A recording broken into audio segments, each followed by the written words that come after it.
The jugular vein there, that carotid artery, just missed it. So he lived through it.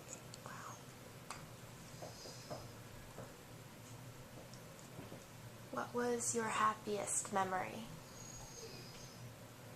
Well, my happiest memory was when the war ended, and we found out about 9 o'clock one night that battleships and heavy cruisers out in the harbor were firing star shells over the island. We thought the Japs were reinvading the island, Okinawa, and it was that the war, they'd heard the war was over.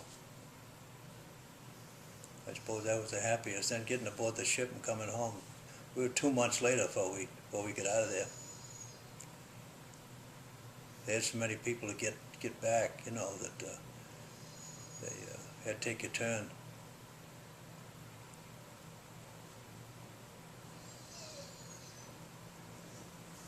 What did the military teach you as a person?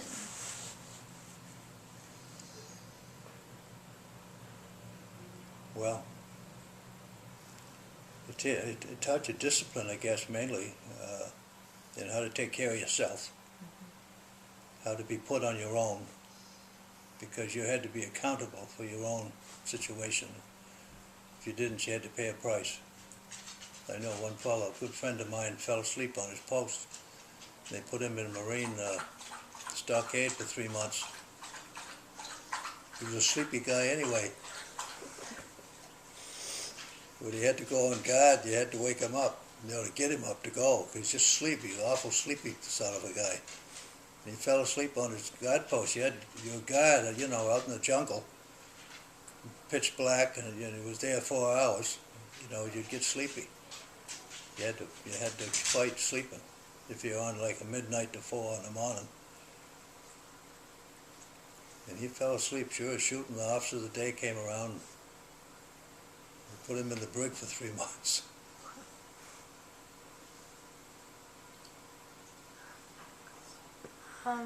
What was your hardest mission or What was what? assignment? Like, what was your hardest assignment or mission when you went into war? They're all hard. I can't pick out just one. I mean, I just can't seem to think about one incident or anything that was the hardest. It became routine, whatever you were doing, you know.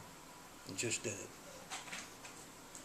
Do you think you could describe one of them for us? Hmm? Do you think you can describe one of them for us?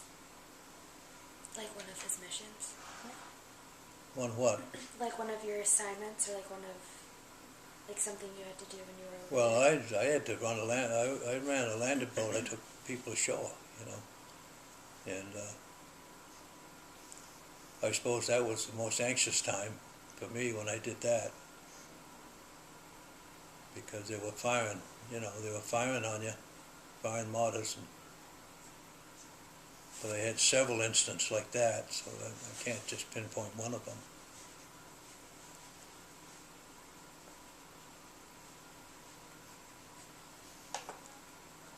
What was the hardest thing to overcome in the military?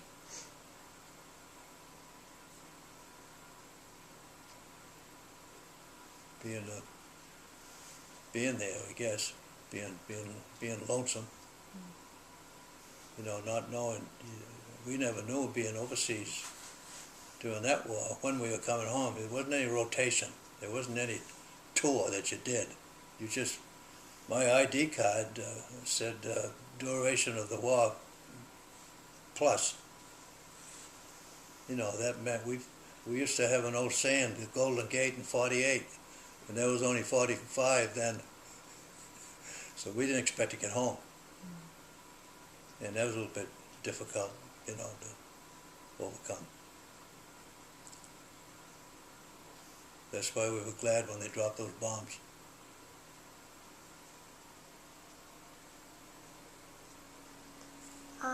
Tell us about any relationships you formed over the course of the war, and do you still keep in touch with those people?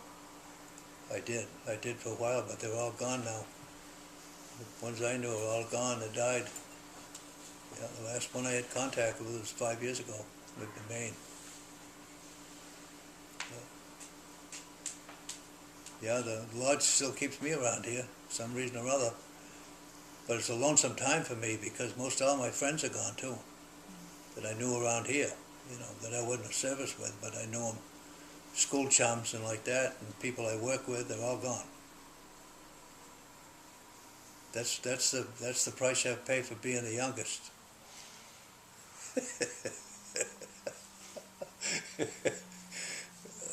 Um,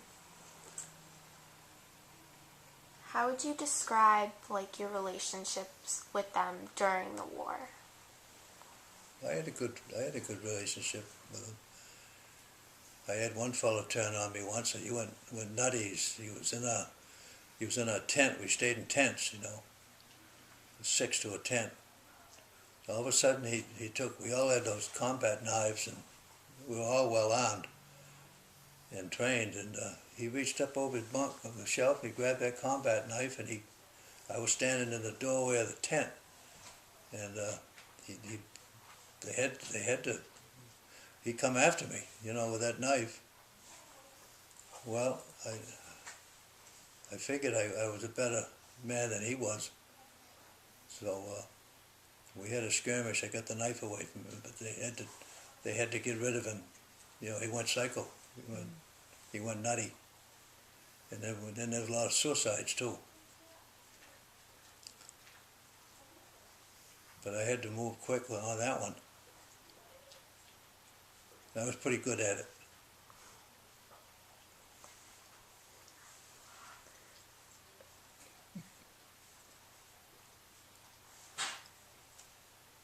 Some veterans describe the war as very lonely. Would you describe it as lonely? Yeah. Yeah, it's very lonesome.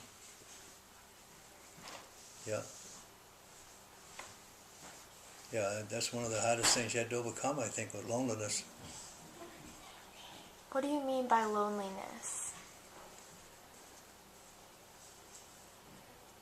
You ever been lonely? You ever been lonely? Huh? Maybe, yeah. It's hard to describe, really. It's kind of a dead-end feeling, that you don't know. We didn't know anything. We didn't know where we'd be the next day, We didn't get any information ahead. You just lived from day to day. And we didn't know what was going on in the war in other places or anything. And all our mail was censored.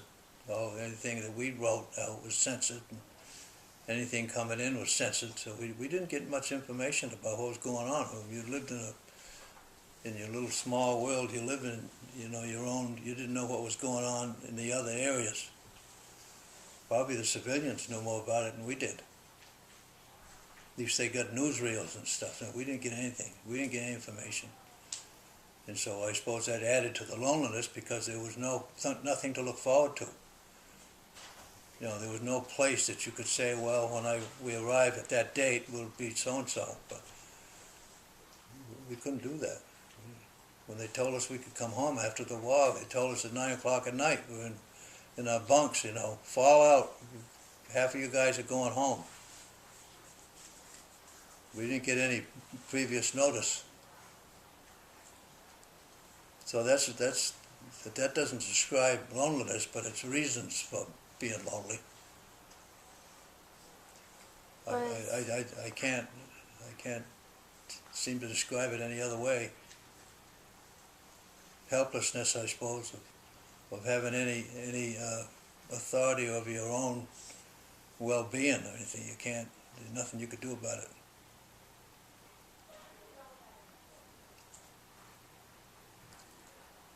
Do you think part of being lonely was because that you felt like nobody else knew what you were going through? Well, we all knew what each other was going through, It